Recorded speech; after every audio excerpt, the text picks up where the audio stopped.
fun English idioms and phrases with sentence examples.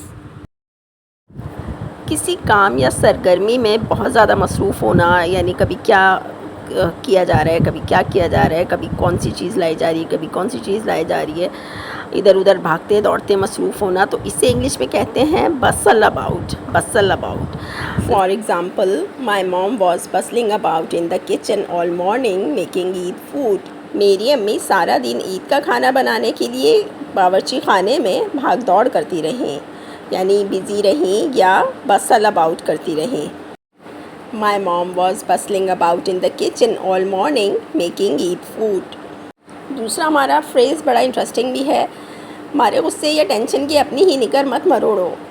अच्छा, अब ये सुनने में तो बड़ा अजीब सा लगता है, लेकिन हम उर्दू में ऐसा हरगिज़ नहीं कहते हैं. हम कहते हैं सीख पा मत हो, चराग पा मत हो, मारे गुस्से के झुंझुलाओ मत वगैरह. लेकिन इंग्लिश में इसके लिए जो एक इडियम यूज़ किया जाता है वो ये भी अक्सर बोला जाता है, don't get your knickers in a twist. इसकी एग्जांपल है, he got his knickers in a twist over a small mistake.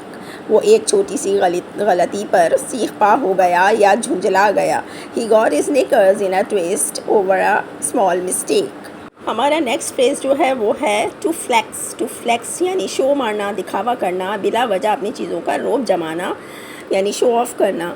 She bought a new iPhone just to flex on Instagram. उस लड़की ने बस इंस्टा पे शो मारने के लिए नया आईफोन ले लिया. She bought a new phone just to flex on Instagram. Number 4 को देखते हैं. जैसे उर्दू में हम कहते हैं कि उफ शुक्र है मेरी शामत नहीं आई, या मैं बच गया, मेरी जान छूटी, या मैं सज़ा से बच गया. तो इसके लिए जो इंग्लिश में फ्रेज़ यूज़ होता है वो होता है of the hook.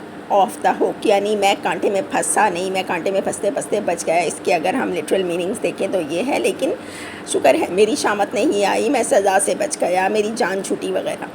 Sentence example, I forgot my homework but the teacher was absent. Thank God I was off the hook.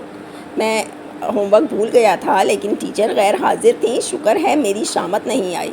I forgot my homework but the teacher was absent. Thank God I was off the hook. और अगर हम इस तरह कहना चाहें कि इस मसले पर कोई हाथ डालना नहीं चाहता, यानी ये एक ऐसा मुतनाज़ मामला है जिस पर बात करने से लोग कतराते या घबराते हैं, जैसे गरम गरम आलू को हाथ में लेने से हाथ जल जाते हैं ना, तो बस इसी तरह इंग्लिश में उन्होंने इसका जो मुतबादिल बनाया है वो है हॉट पोटैटो, यानी मुतनाज़ मामला, ऐसा मामला जिस पर लोग बात नहीं करना चाहते, उससे बात करने से कतराते हैं, घबराते हैं. Hot potato.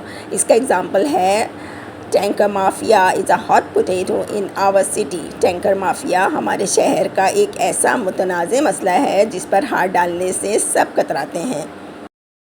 नेक्स्ट इडियम तो बहुत ही ज़्यादा इंटरेस्टिंग मज़े का है. जैसे उर्दू में अक्सर कहते हैं कि 30 मार खान है, वो तो ख़ुद को बड़ी कोई तोप चीज़ समझता है, बड़ा फन खान बना फिरता है. तो उसके लिए इंग्लिश में कहा जाता है, ये एक इडियम है, हम कहते हैं फ्लाई ऑन द व्हील या फ्लाई ऑन द एक्सेल. ये दरअसल ईसॉप्स फेबल की एक कहानी या स्टोरी में से लिया गया है, जिसमें एक मक्खी जो है वो एक व्हील के ऊपर बैठी होती है और व्हील चलने से जब धूल उठती है तो मक्खी खुद से बड़े अपने आप को कुछ समझते हुए कहती है कि देखो मेरे चलने से धूल उड़ रही है. तो इसकी एग्जाम्पल सेंटेंस है, only 5 runs and he thinks he one the match. Classic fly on the wheel, यानी एक तंजिया तौर पे कहा गया ये सेंटेंस. बनाए उसने सिर्फ 5 रन्स हैं और समझ रहा है कि मैच उसी ने जितवाया है. पक्का 30 मार खान बनता है. Only 5 runs and he thinks he one the match. Classic fly on the wheel. I hope you liked today's video. If you want to see more videos on this topic, please say yes in the comment section. Follow for more on English Learning with Shumail.